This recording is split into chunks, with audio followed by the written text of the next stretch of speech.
The topic we're discussing is accrued interest and basically how people have to deal with this. I guess there's a miscommunication here. Where do you see the miscommunication happening, and what do we need to know as consumers here? All right. So first of all, thanks, James, for having me in your show. I hope you, your team, your family, and your followers are all healthy and safe. So I'll take a step back first and try to explain the whole concept behind the mandatory grace period and the payment holiday as mandated by the bayanihan law. So James, typically payment holiday programs are run by lenders, right, or banks and financial institutions to really help customers tide them through a period of time, such as a calamity, for example. Banks have done this before when there are typhoons and flooding, and we know customers are not able to pay, so we give a payment holiday or a grace period. So before the government actually put in place the bayanihan law, banks have started to implement their own grace period or payment holiday or skip pay programs, as early as March 17. And really because the industry knows that some customers will have a difficult time paying. So what does the grace period provide to the customer? Basically, it gives the customers the option to skip their payments due falling within that period. And as a result, they won't be charged any penalty fees or any late charges. And at the same time, customers who are on good credit standing can keep their credit standing to be good. For credit card customers, for example, they can continue to use their credit card lines even if they actually skip a payment. Now, banks have started preparing for that. Bayanihan law came into effect about March 24. And subsequently, the implementing guidelines and the BSP memorandum came out in the first week of April to explain how this thing will actually be standardized across the industry. So what the law provides is that the grace period is there for 30 days. If your due date falls within the ECQ period, you don't have to pay. You won't get charged penalties or late fees, depending on how the banks call it.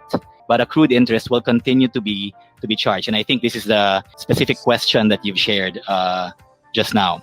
Well, yes, I think that is actually the sticking point there, Arnel. And what exactly is accrued interest, and how does this work? Accrued interest is basically the price that the borrower continues to pay to cover for the costs of the credit that remains outstanding. So in the credit cost, in the case of a credit card, if you don't pay because of the holiday, that balance remains outstanding.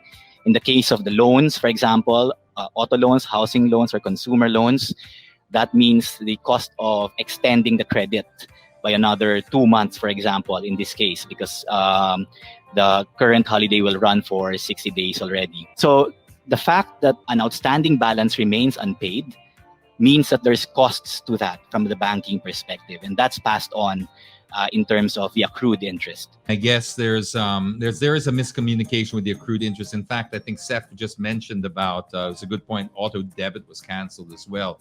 What about for credit cards? Does it work the same way? And what if people are able to pay in full, just like Seth said, before ECQ is lifted? Will you actually get a reversal on those accrued interest charges? Well, for credit cards, the law provides actually that if you're a transactor or you're someone who typically pays in full, the interest that accrues by skipping the payment will effectively be reversed or waived. So credit card transactors, those who pay in full, that interest will be waived. Now for revolvers or those who actually don't pay in full, the accrued interest will continue to be charged for them. However, as the law provides as well, interest on interest or penalty interest will be waived for these customers. What else are the banks doing to be able to help their customers over and above this bayanihan law? Sure, James. So let's tackle the question on the accrued interest first, right? So accrued interest will be charged for some customers that might be heavy right away to pay when their amortization resumes.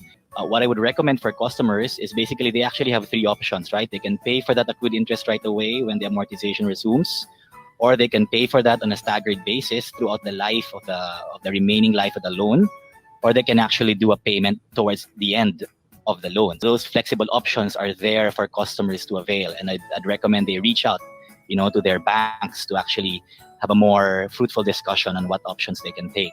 Over and above the payment holiday, we do recognize that there will be a number of customers in their industry, in the market, who will need more help beyond the standard 30 days grace period or 60-day grace period that the holiday provides. So really, banks are looking at what programs they can implement. It can include things like restructuring the current loans. It can include things like converting balances into installment for credit card customers, for example. And I'd recommend that, if customers need help beyond the payment holiday, they reach out to their banks to express their desire to actually get more help. Let me add, James, that, at the moment, because banks are operating on reduced staffing or skeleton operations, they can send an email, for example, to have a record of that request so that the banks can take a look at it. As long as there's an email, the banks will go through it because there's a record of that request.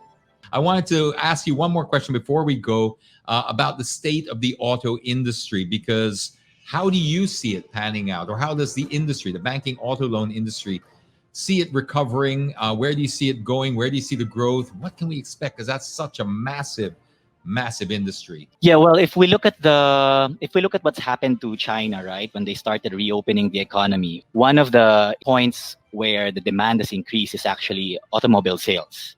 So it's not saying that will happen right away, but I think people are realizing that public transport carries with it more risks than private transport, for example. And so naturally, there will be a segment of the population who will start thinking along those lines. But the other aspect to it, likewise, James, is that we need to understand that the impact of the pandemic to the economy and to businesses and to the employment of a lot of people is more severe than others. There will be people who probably have reduced cash flows. And so there will be some tempering to that growth and to that demand that we might expect in the industry.